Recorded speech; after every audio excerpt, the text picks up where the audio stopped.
Bienvenidos al primer día del foro de la 17ª Convención Internacional del Banano 2020, donde tratamos la industria bananera en tiempos de pandemia.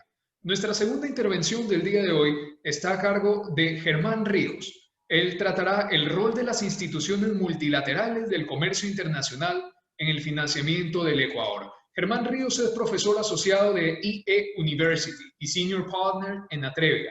Anteriormente fue director corporativo de Asuntos Tecnológicos del CAF, el Banco de Desarrollo de América Latina.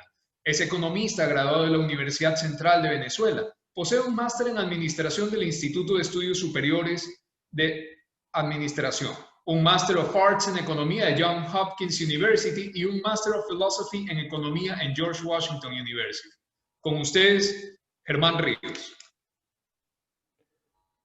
Buenas tardes para los que están en mi lado del charco acá en España y buenos días para todos aquellos que están en América Latina. Es un placer para mí formar parte de este evento y quisiera comenzar agradeciendo a la Asociación de Exportadores de Banano del Ecuador por la cordial invitación y al mismo tiempo también a los organizadores de la conferencia Banana Time. También quiero agradecer a mis colegas de Atrevia Bruselas que, digamos, me han apoyado en lo que voy a hacer. Voy a compartir mi presentación y voy a empezar contándoles un poco qué es lo que...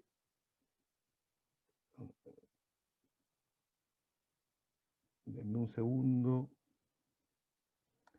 Ok. ¿Pueden ver mi presentación?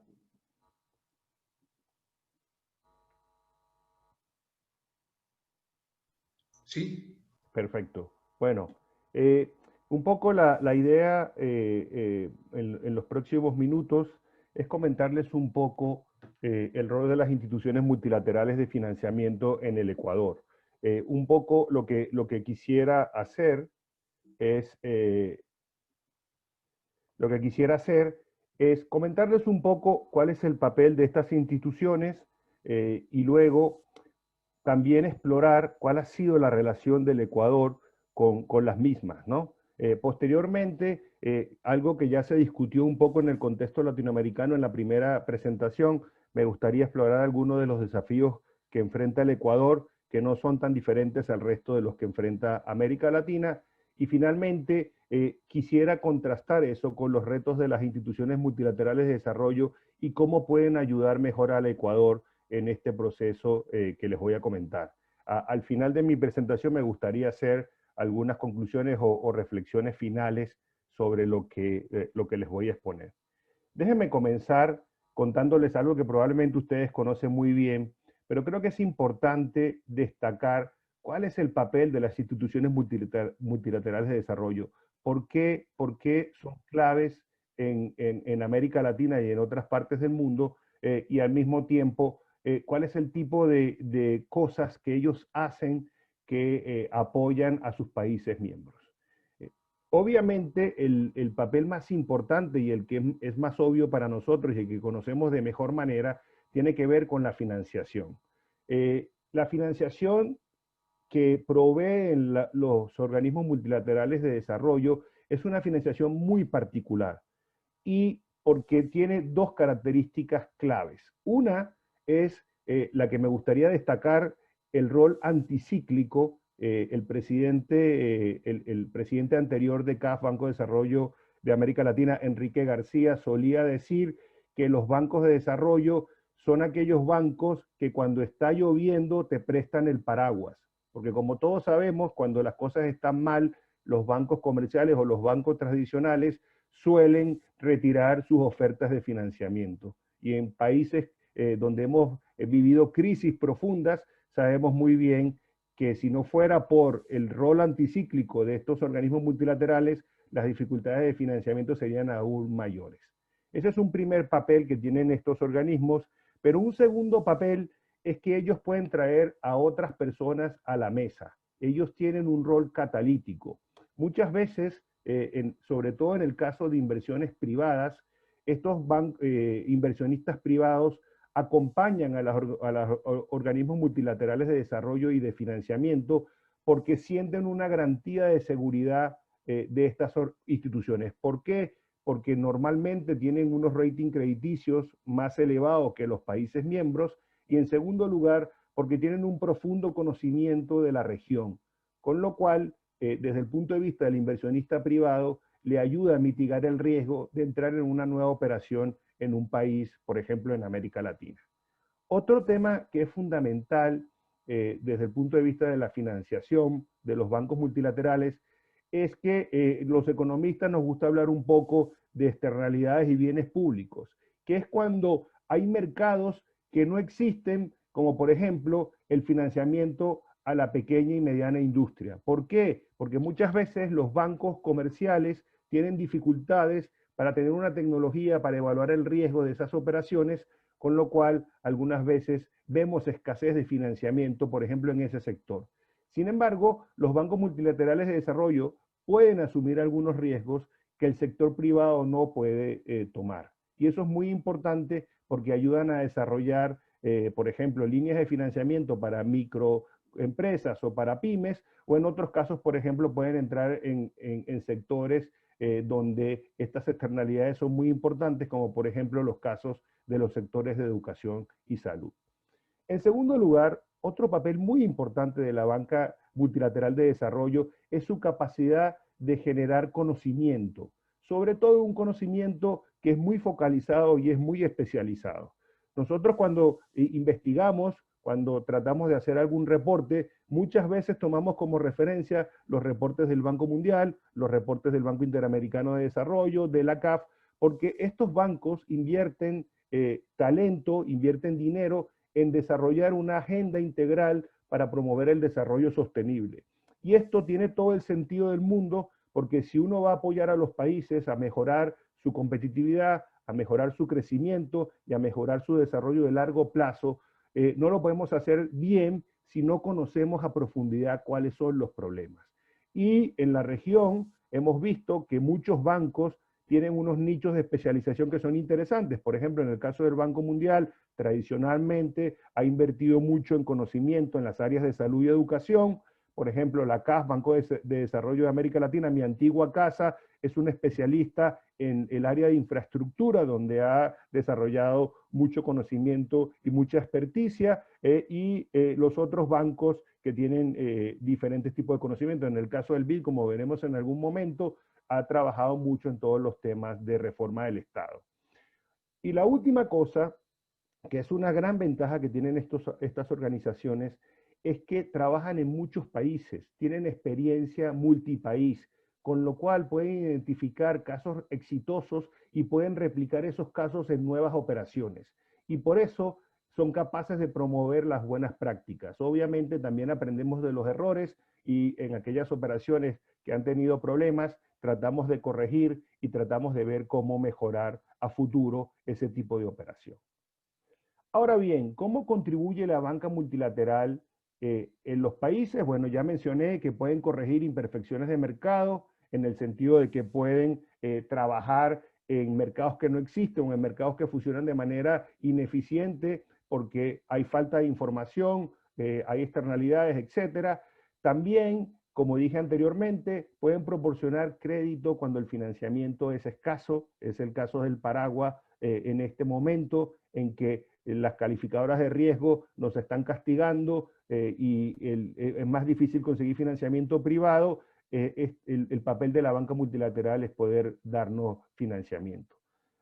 Una cosa que es clave es que en el mundo donde estamos ahora, conversando sobre cambio climático, sobre los ODS y sobre una serie de bienes públicos regionales y globales, ellos tienen un papel muy importante porque contribuyen a apoyarlo. No es casual que los bancos multilaterales de desarrollo tengan un enfoque muy importante en todos los temas medioambientales, lo incorporen en sus operaciones y al mismo tiempo sean los brazos ejecutores de las políticas regionales cuando se trata de preservar el medio ambiente y de mejorar en el cambio climático. Y finalmente, un papel de la banca, esto es especialmente importante en América Latina, es el desarrollo de los sistemas financieros nacionales y regionales. ¿Por qué? Porque en la medida en que la banca multilateral de desarrollo puede desarrollar nuevos mecanismos de financiamiento, puede apoyar a la pyme, puede apoyar al sector privado, al mismo tiempo, por ejemplo, podría emitir bonos en moneda nacional en diferentes países y de esa manera contribuir a que el sistema financiero nacional se fortalezca y también le dé mayor dinamismo a las, por ejemplo, casas de bolsa, bolsas de valores, el mercado de capitales en general. Adicionalmente, ellos pueden aplicar mejores prácticas y se pueden convertir en un asesor importante de los gobiernos, porque no solamente a través del aprendizaje que han tenido en otras operaciones, en el montaje de nuevos proyectos, en el fortalecimiento institucional de entidades que tienen que implementar programas y proyectos, también pueden trabajar de la mano con los gobiernos para mejorar en general el proceso de políticas públicas. Eso lo pueden hacer por la experiencia y por el aprendizaje que han tenido en operaciones similares o en proyectos en los que han trabajado en el fortalecimiento de políticas públicas en otros países.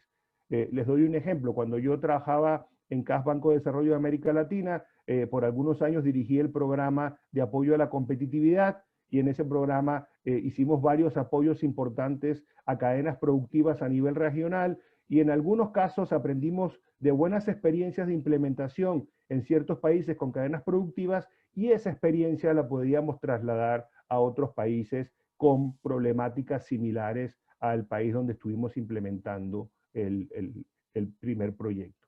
Finalmente, esa capacidad de generar conocimiento, esa capacidad no solamente de hacerlo a través de las operaciones que implementan, sino también a través de la inversión de recursos para hacer investigación, ayuda a la creación de nuevos servicios y nuevos productos que pueden convertirse en soluciones innovadoras para los países que utilizan los servicios de la banca multilateral de desarrollo. Una cosa que es fundamental en el caso de la banca de desarrollo es tener una visión clara de lo que es el desarrollo económico de los países. ¿Cuáles son los ingredientes que obviamente sabemos que hay una amplia discusión sobre las teorías de desarrollo económico, el papel del capital humano, el papel de la inversión, el papel de la tecnología, pero es importantísimo tener una visión clara de esta estabilidad y yo sin querer contar una sola de ellas, por ejemplo, pongo una que me parece que es muy adecuada, en donde hay varios factores que tienen que estar presentes para poder generar crecimiento y desarrollo económico en el mediano y largo plazo.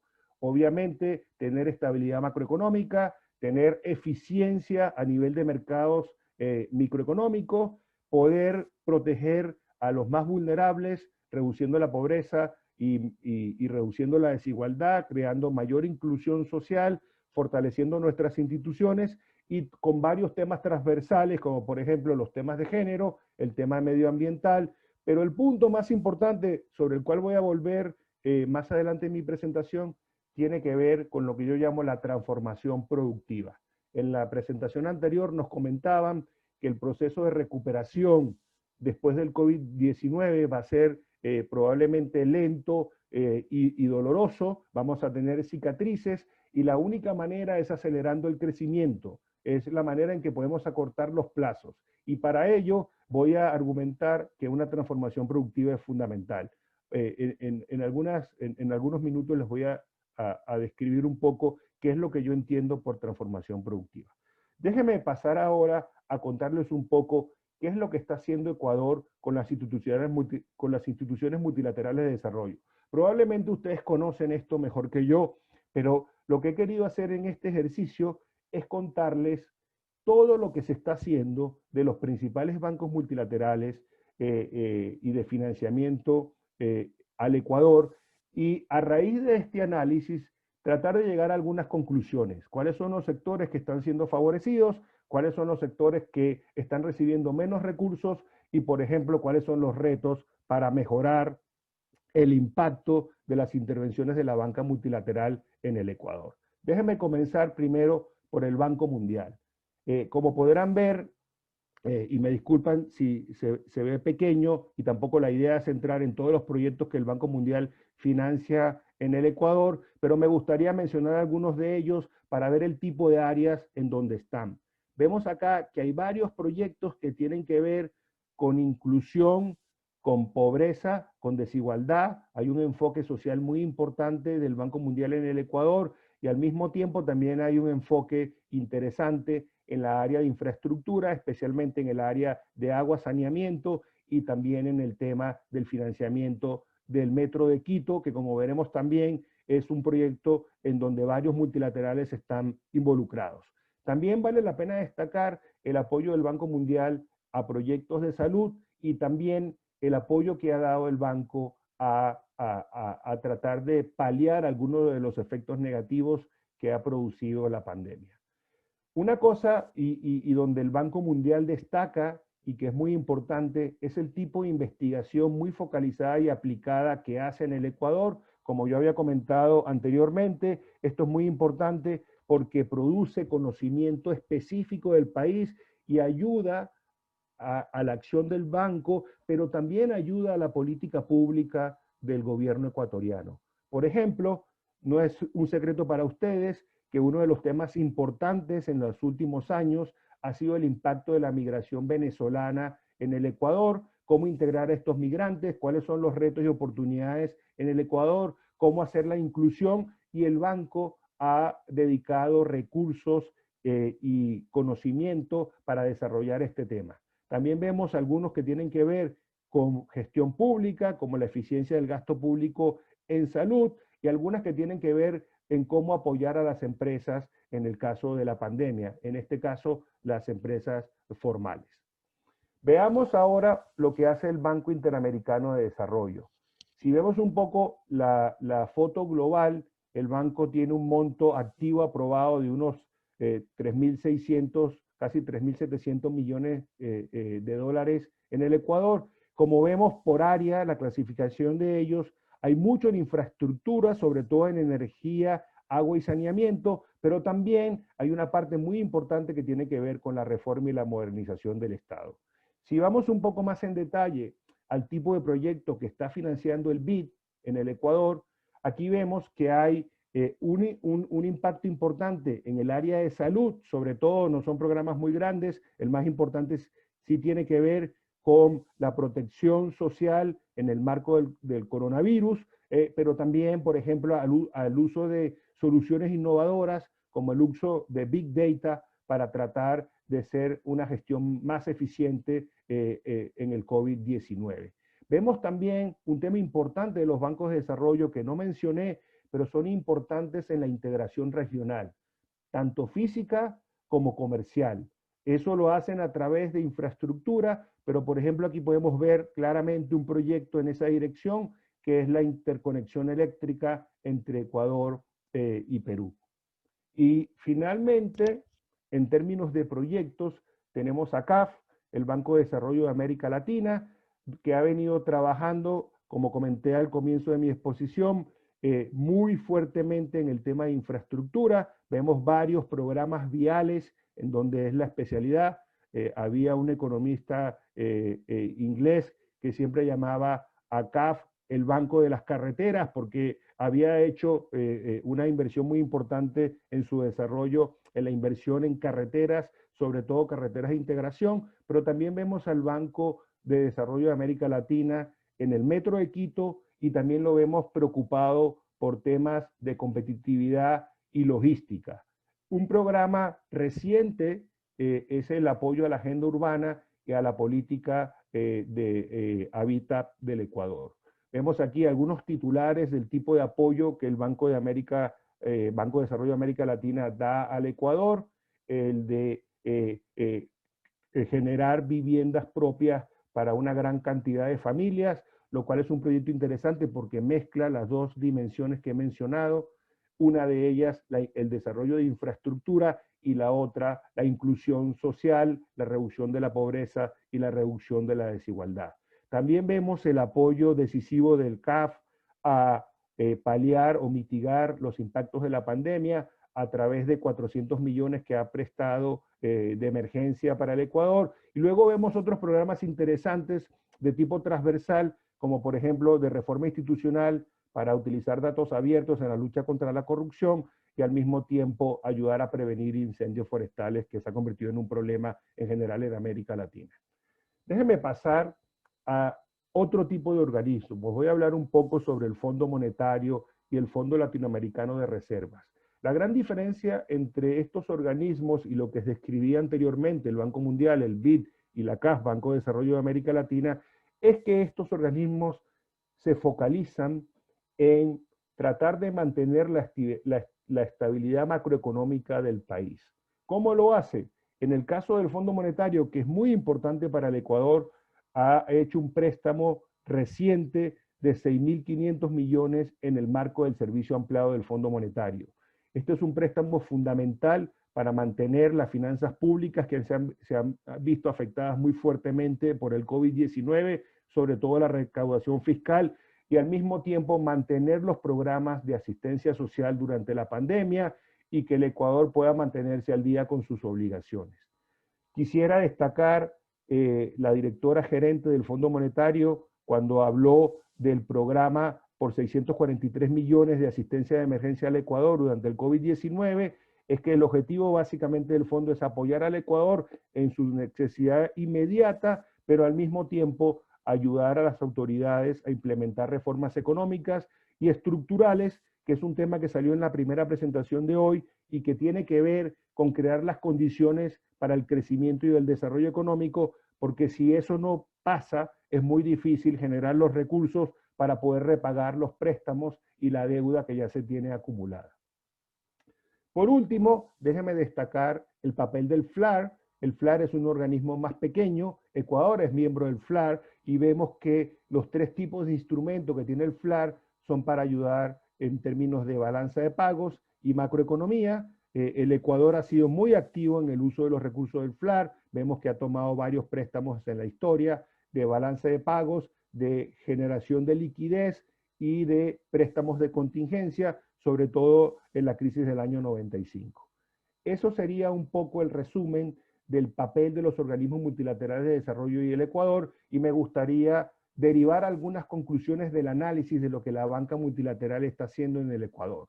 En primer lugar, hay una clara apuesta de mantener la estabilidad macroeconómica del país, principalmente a través de los programas implementados por el Fondo Monetario Internacional y por el FLAR.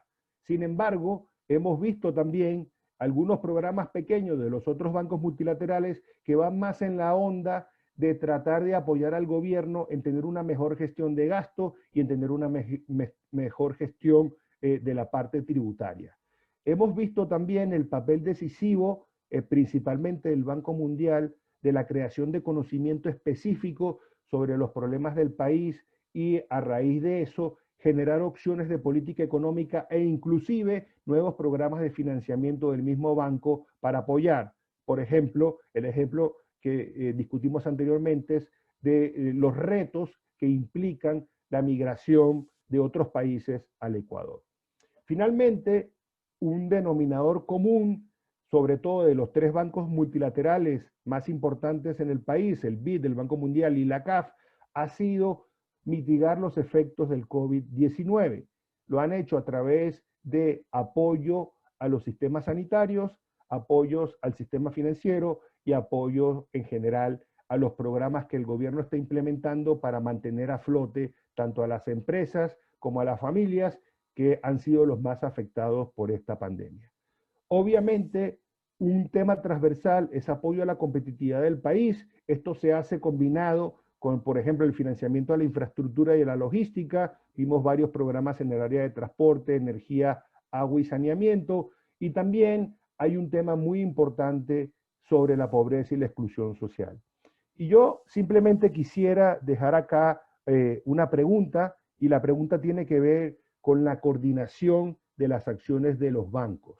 Tal vez en un primer vistazo de los diferentes programas, pareciera que no hubiese tanta complementariedad y tanta coordinación entre los bancos, con excepción de algunos programas como por ejemplo el financiamiento al Metro de Quito, porque eso tiene que ver más con un tema de financiamiento donde probablemente no solamente uno de los bancos puede participar, sino se necesita la participación de otros bancos. Y aquí yo quería sacar este tema porque porque mi última posición en la CAF, perdón,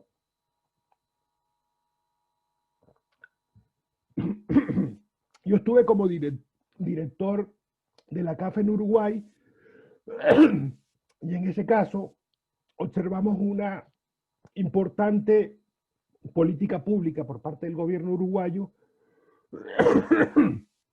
para mejorar la coordinación de las diferentes intervenciones de los bancos multilaterales de desarrollo. En ese sentido, una recomendación que podría salir de este análisis es que probablemente el gobierno del Ecuador tendría que trabajar más cercano con estos organismos para tratar de mejorar la coordinación entre ellos y que el impacto de las intervenciones sea mucho mayor. Ahora bien, pasando a los desafíos que enfrenta el Ecuador, y mi idea es, me van a perdonar en esta parte porque simplemente quiero hacer una lista como de lavandería de algunos temas que son más generales para América Latina, pero que también aplican al Ecuador. Y la idea de desarrollar esta parte es ver cómo encaja la intervención de los bancos multilaterales de desarrollo con esta agenda de desarrollo que el Ecuador tiene y que debería implementar en los próximos años. Déjenme empezar por lo básico que viene de mi modelo de desarrollo económico, que es como la visión más global, y en este caso vemos cosas tan importantes como el mantenimiento de la estabilidad macroeconómica, obviamente mantener este crecimiento sostenido, sostenible, que tome en cuenta el medio ambiente, por ejemplo, y de calidad, y a veces me gusta agregar que sea un crecimiento que aproveche los cambios que está trayendo el nuevo entorno del COVID-19, por ejemplo, la aceleración de procesos tecnológicos, y al mismo tiempo pueda generar empleos que sean dignos y que sean empleos de alto valor agregado. Hay que seguir trabajando en reducir la pobreza y la desigualdad, mucho más ahora que vamos a tener lamentablemente un retroceso en este tema debido al COVID-19, porque a pesar de que vamos a dar todo el apoyo que podamos a nuestras poblaciones, va a ser muy difícil detener el incremento en la pobreza y en la desigualdad, con lo cual vuelve a ser un tema importante de agenda y vuelve a ser un tema importante a tomar en cuenta cuando estemos implementando las políticas de crecimiento de largo plazo. Un tema fundamental es disminuir el déficit en infraestructuras, no lo tengo que decir en esta conferencia, ustedes son exportadores de bananos, saben que el funcionamiento de la logística, saben que el funcionamiento de los puertos, saben que el funcionamiento de los aeropuertos son claves para aumentar la competitividad de su producto, para disminuir los costos y para poder crear mayor valor agregado de su actividad. Algo que también se comentó en la presentación anterior tiene que ver con, al ser economías pequeñas, nuestra apuesta no puede ser a los mercados domésticos, tiene que ser una apuesta a una inserción inteligente y pragmática. Y esto algunas veces pasa, a mí me gusta decirlo así, mirar más a la región, tratar de resolver nuestras diferencias, tratar de aumentar el comercio intrarregional, pero al mismo tiempo mirar inteligentemente mercados fuera de nuestras fronteras y también explorar nuevas opciones y nueva inteligencia, que básicamente es lo que ustedes están haciendo ahora mismo. Fortalecimiento institucional es fundamental para que las cosas marchen, para que podamos implementar los programas. Y finalmente, donde voy a gastar un poco más de tiempo, es en lo que yo llamo la transformación productiva. Y la transformación productiva es básicamente modernizar nuestras estructuras productivas y al mismo tiempo que esto conlleve a un aumento de la productividad, que podamos diversificar nuestras economías y al mismo tiempo agregar valor. A veces cuando yo hablo de este tema, me gusta diferenciar dos temas. Agregar valor a lo que ya estamos haciendo, en los que somos buenos, y como diría mi profesor, anterior profesor Ricardo Hausmann, descubrir nuevas cosas y utilizar nuestras habilidades como país para explorar nuevos sectores y tratar de saltar de lo que hacemos bien a nuevas actividades en las que podemos tener ventajas competitivas. Obviamente, sin perder de vista que esta transformación productiva no se da en el vacío, es una transformación productiva que debe apuntar a crear empleo de calidad, a reducir la pobreza y a reducir la desigualdad.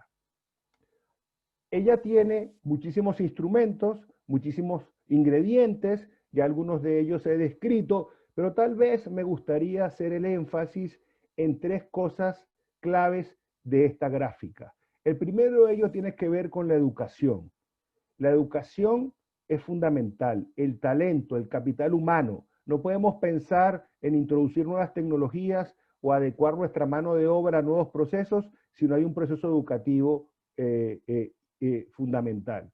Acá hay dos áreas en las que yo siempre hago énfasis. Uno es la educación temprana y la segunda es la formación profesional y para el trabajo.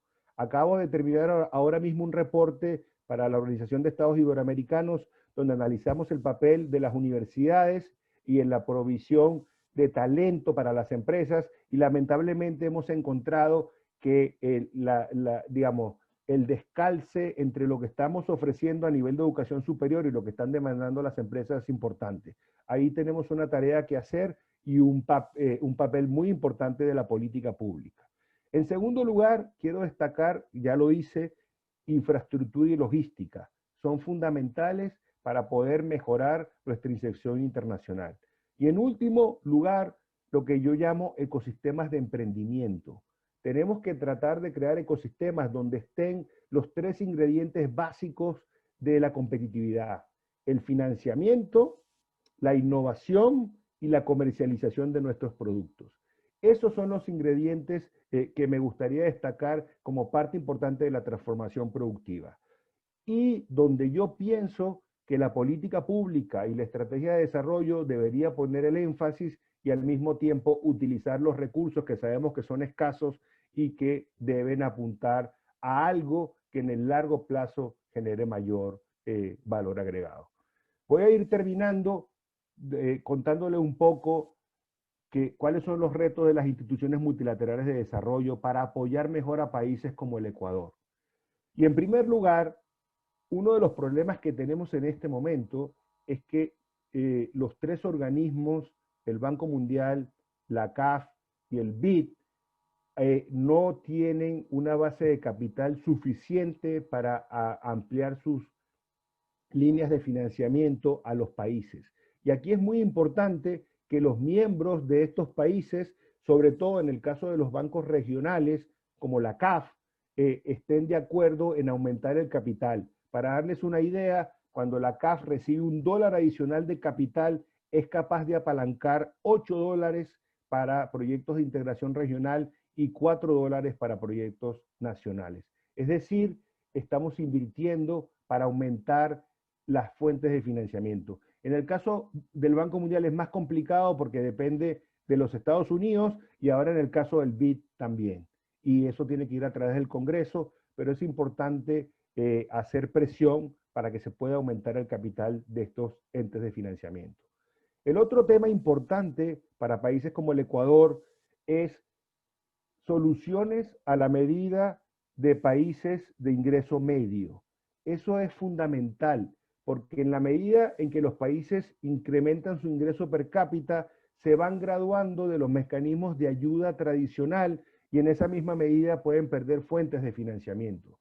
Eso es un grave error de la cooperación internacional y lo que se debe hacer es no abandonar a los países cuando se gradúan, sino al revés, seguirlos apoyando en aquellas áreas donde todavía los problemas son más graves.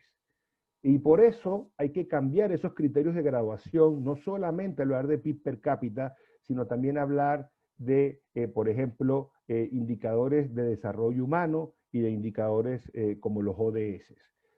Un gran reto de la banca multilateral es incrementar sus líneas de financiamiento hacia el sector privado.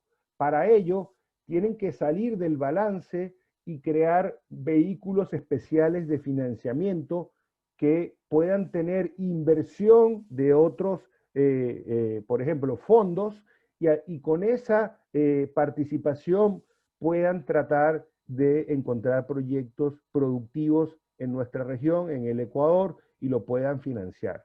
Un tema que ya comenté, pero que quiero resaltar, es la coordinación. Tiene que ser mejor, sobre todo para la acción en el país, pero también para el financiamiento de los bienes públicos globales y regionales. No tiene ningún sentido tratar de resolver temas de cambio climático a nivel regional, porque es un problema que nos afecta a todos. Y en ese sentido, las políticas de los multilaterales tienen que ser regionales y tienen que ser coordinadas con el resto de los gobiernos y al mismo tiempo coordinadas con el resto de los multilaterales. Y finalmente, algo que deben hacer y que se ha demostrado en esta emergencia, tienen que agilizar sus procesos de aprobación y tienen que agilizar sus procesos de desembolso. Hay que reconocer que ha habido un gran esfuerzo en mejorar esto, pero en el pasado había mucha queja del tiempo que demoraba conseguir un financiamiento multilateral. Y al mismo tiempo hay que pensar fuera de la caja, hay que ver estos retos de los que hablamos, por ejemplo, de transformación productiva, y hay que diseñar productos que nos permitan acortar los tiempos para poder tener un crecimiento más acelerado y al mismo tiempo un proceso de desarrollo que sea equitativo y que genere empleo de calidad. ¿Cuál es el papel de la comunidad internacional? Bueno, aquí solo quisiera destacar algunos puntos. Cuando las cosas van mal en América Latina, los capitales golondrinas se van a lugares más seguros, como por ejemplo los bonos del Tesoro de los Estados Unidos, y eso le causa un problema a Estados Unidos porque aprecia el dólar, también se lo causa al Ecuador porque depende del dólar, y eso debería existir un mecanismo para que se pudieran reciclar esos recursos y sirvieran de financiamiento a los países emergentes. Otro tema que podría ser interesante explorar es que hemos visto cómo los países desarrollados han puesto toda la batería de medidas que tienen a su disposición, grandes paquetes fiscales, grandes quantitative easing, tanto la Reserva Federal como el Banco Central Europeo, pero ellos deberían dejar participar a las economías emergentes y también a los organismos financieros internacionales para que pudieran aumentar la oferta de financiamiento a los países como el Ecuador. En esa misma línea va que las líneas de crédito que otorga la Reserva Federal a ciertos países se pudieran ampliar para incluir a más países, porque el criterio de calificación de riesgo en este momento no es el más adecuado. Seguir innovando con facilidades de crédito y utilizar las ya existentes, sobre todo aquellas de emergencia y de rápido desembolso. Ecuador es un gran ejemplo de haber hecho esto porque ha tomado la facilidad de rápido desembolso del Fondo Monetario y también un programa ampliado. Al mismo tiempo también hemos visto cómo también ha utilizado toda la batería de rápido desembolso de los tres principales multilaterales. Y obviamente en este espíritu de cooperación, y si vamos a estar más tiempo, lamentablemente con la pandemia, hay que tratar de no pensar solamente de manera individual a nivel del país, porque a nivel del país una pandemia no se resuelve, porque si abres los flujos de comercio y de migración, si no está controlada en un país, va a pasar a otro país. Entonces, este es un caso típico en donde tenemos una gran falla de coordinación. Y en este caso, deberíamos tratar de crear ese fondo internacional para poder mejorar el ataque a la pandemia entre todos y no aplicar la política del sálvese el que pueda. Termino con algunas reflexiones finales de esta exposición. La primera que quiero hacer es que, como demostré en la primera parte de mi charla, los bancos multilaterales de desarrollo son absolutamente necesarios por los diferentes papeles que tienen desde el punto de vista financiero, de bienes públicos y de conocimiento, y pueden y están contribuyendo al desarrollo de Ecuador. Sin embargo, algo que yo observo por haber trabajado 23 años en la banca multilateral de desarrollo, en el Banco Mundial y en la CAF, es que necesitan mayor coordinación y en esto el gobierno es clave porque debe exigirla para que esto incremente el impacto de los programas. Es necesario que lo que los bancos están haciendo en el Ecuador esté alineado con la agenda de desarrollo del Ecuador. Por ejemplo, si pensamos que la transformación productiva es lo clave para generar ingresos de largo plazo, para apoyar al sector productivo, para aumentar las exportaciones, es importante que el gobierno juegue un papel activo para que los programas y proyectos de la banca tengan un mayor dinamismo en esa área, especialmente con la búsqueda de nuevas formas de financiamiento, porque no podemos descuidar el resto de los programas. En ese sentido, las tres claves que di de transformación productiva, que fueron educación, infraestructura y logística, e innovación y tecnología, deberían estar sobre la mesa en los programas y proyectos de estos multilaterales. Adicionalmente, en países de renta media, como probablemente Ecuador, el mayor apoyo o deberíamos buscar mecanismos para que el financiamiento se dirija más al sector productivo privado.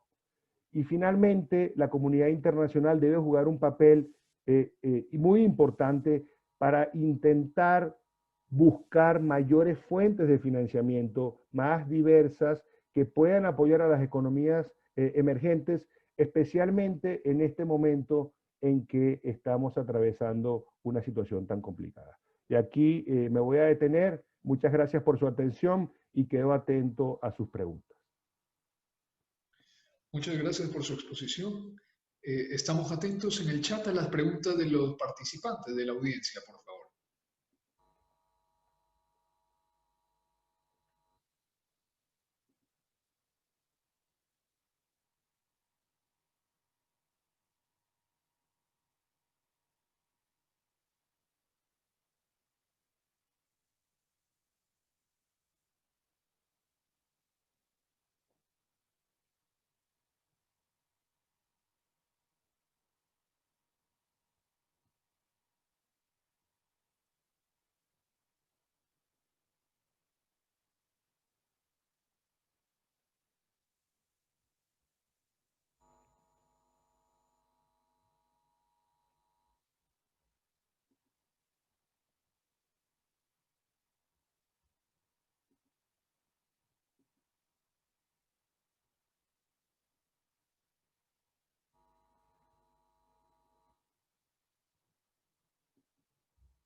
Les recordamos a los participantes que en todas nuestras conferencias tienen traducción simultánea.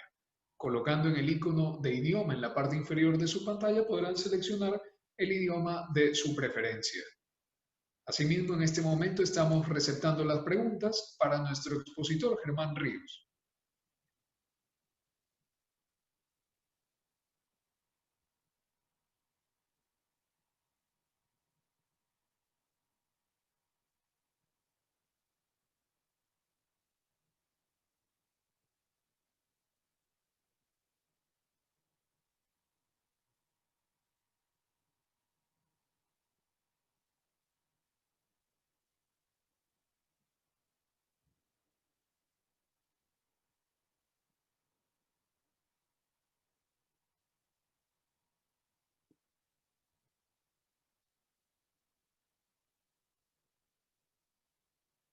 Muchas gracias. Tenemos una pregunta del señor Daniel Kaufman.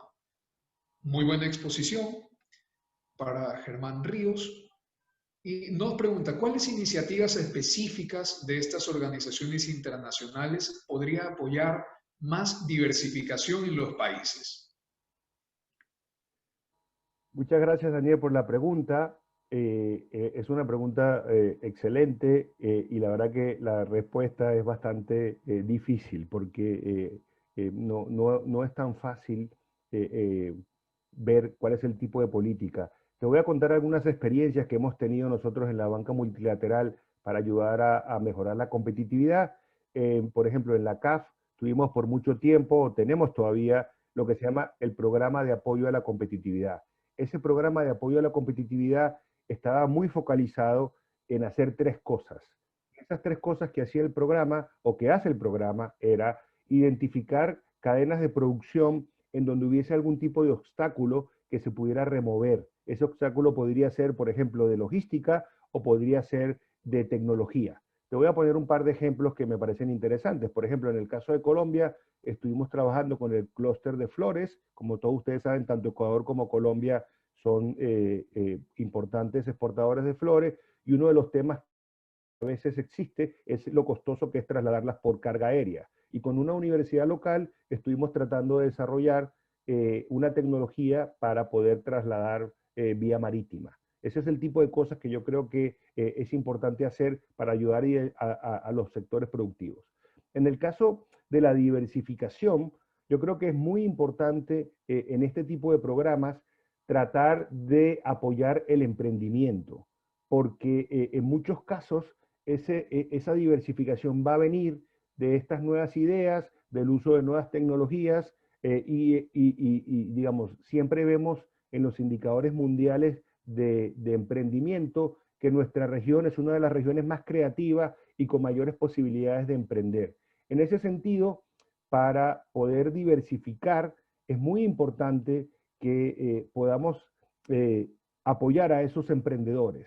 Y, por ejemplo, en este programa que comentaba anteriormente, el programa de apoyo a la competitividad, uno de sus pilares era precisamente apoyar al emprendimiento tanto con financiamiento como con tecnología, ¿no? En otras experiencias que conozco, por ejemplo, el BIT ha sido muy importante porque no solamente ha proporcionado recursos para apoyar a los emprendedores, pero también ha proporcionado recursos financieros en algunos casos para apoyar cadenas productivas completas que tienen que ver con nuevos sectores que se están desarrollando. Tenemos otra pregunta. ¿Qué recomendaría el Ecuador para salir de la crisis y cómo percibe el proceso y acciones que hemos tenido con multilaterales en los últimos meses? Yo creo que, digamos, del análisis que hice en la presentación, creo que es claro que Ecuador ha hecho un muy buen trabajo utilizando lo que hay disponible. Ha utilizado todas las fuentes de financiamiento que tenía disponible, digamos, en uno de los casos extremos en la región, que al igual que, por ejemplo, Argentina o otros países, les cuesta mucho más conseguir financiamiento privado, pero en el caso de Ecuador ha utilizado las líneas del Fondo Monetario, todas las que podía utilizar, ha utilizado el Banco Mundial, el BID y la CAF. Es decir, desde ese punto de vista, para contestar una parte de la pregunta, me parece que las acciones que el Ecuador ha llevado a cabo para financiarse en esta difícil coyuntura han sido adecuadas. Ahora, salir de la crisis es un tema mucho más complejo y complicado, porque tenemos que pensar en dos etapas. Yo diría que la primera etapa es tratar de llevar de la mejor manera posible la pandemia. La única forma de hacer esto es a través de mantener a flote a las familias y a las empresas, porque cuando la recuperación venga necesitamos que estén fortalecidos. Sin embargo, hay que pensar también que hacia adelante el Ecuador tiene una carga de deuda externa importante que va a tener que repagar, y la única forma de hacerlo va a ser generando divisas. Y para generar divisas, por eso yo hice tanto énfasis en el tema de transformación productiva, porque necesitamos, como comentaba Daniel, desarrollar nuevos sectores, necesitamos apoyar a los sectores existentes, sobre todo a los exportadores, que generen esas divisas que nos permitan en el largo plazo poder repagar las obligaciones que hemos adquirido en este proceso y al mismo tiempo lograr la estabilidad fiscal que necesita el Ecuador.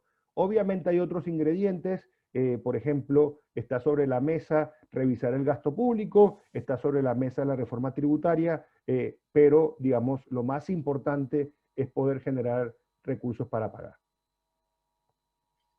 El señor Marco Sinche dice, buenos días, muy buena exposición. ¿Cómo lograr establecer políticas de desarrollo y cooperación regionales y a largo plazo si lamentablemente las políticas a nivel local en muchos países son escasas y cortoplacistas? Esa es una excelente pregunta. Digamos, yo creo que para muchos latinoamericanos una de nuestras mayores frustraciones ha sido la poca colaboración en algunos casos que hay entre nuestros países, y la verdad que estamos desperdiciando un potencial enorme de integración, de producción conjunta, de aprovechar mejor las cadenas productivas. Y yo creo que, digamos, obviamente voy a decir algo que suena eh, obvio, que es que tenemos que movernos hacia una mayor integración regional, lo cual es extremadamente complicado, dado lo que usted dice, Marco, de las grandes diferencias entre el enfoque de los países. Algunos países solo están pensando en el corto plazo, mientras que otros países tienen una visión de desarrollo de más largo plazo. Sin embargo, a veces a mí me gusta utilizar un concepto que se llama integración pragmática. Y la integración pragmática tiene que ver con lograr consensos en áreas en las cuales no tenemos mucha discusión. Obviamente en el área comercial tenemos muchas discusiones, pero imagínense poder trabajar de manera conjunta en temas como educación, en temas como tecnología y en temas como infraestructura. Son temas comunes a todos y que podrían de repente generar sinergias entre países y de esa manera aprovechar mucho mejor los recursos para esas políticas de desarrollo y cooperación. El señor Luis Cruz también tiene una pregunta. ¿Qué tan grave será el cumplimiento de los créditos con los multilaterales para la población? Yo creo que eso depende mucho de la manera en que los usemos. Si hemos visto un poco lo que yo les describí de el tipo de programas que se van a implementar con esos créditos, muchos de esos programas o la mayoría de esos programas son para apoyar a la población. Es para apoyar al gobierno en las transferencias que tienen que hacerle a las familias, es para apoyar al gobierno a fortalecer el sistema de salud, es para apoyar al gobierno en la educación. Entiendo, Luis, por tu pregunta, que te estás refiriendo a cómo va a afectar a la población en el momento que tengamos que repagar estos créditos. Y vuelvo otra vez al tema que dije anteriormente. Esto es una especie de malabarismo. Tenemos que tratar de mantener nuestras políticas sociales, mantener a la gente, pero al mismo tiempo tenemos que darles oportunidades. Por eso los recursos tienen que ser invertidos en proyectos que generen crecimiento y generen desarrollo, porque de esa manera, además de generar divisas, que fue lo que dije en la respuesta anterior, también van a ayudar a generar empleo, con lo cual la población va a tener fuentes de ingreso, y eso es fundamental. Lo peor que nos puede pasar es caer en otra crisis económica donde tengamos que pagar o repagar los créditos y no tener suficiente empleo o suficientes recursos para seguir apoyando a la población. Por eso es una apuesta importante y por eso la política pública tiene que dirigirse a hacer el mejor uso de esos recursos.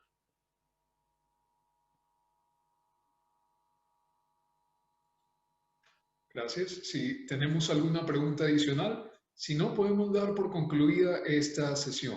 Esta conferencia, nuestra siguiente conferencia será a las 10:30, por lo que solicitamos conectarse a las 10:25 de Ecuador. Muchas gracias, Germán Ríos, por su participación y a los asistentes de la audiencia. Muchas gracias, Agustín, por la invitación y ha sido un placer compartir en este panel con ustedes.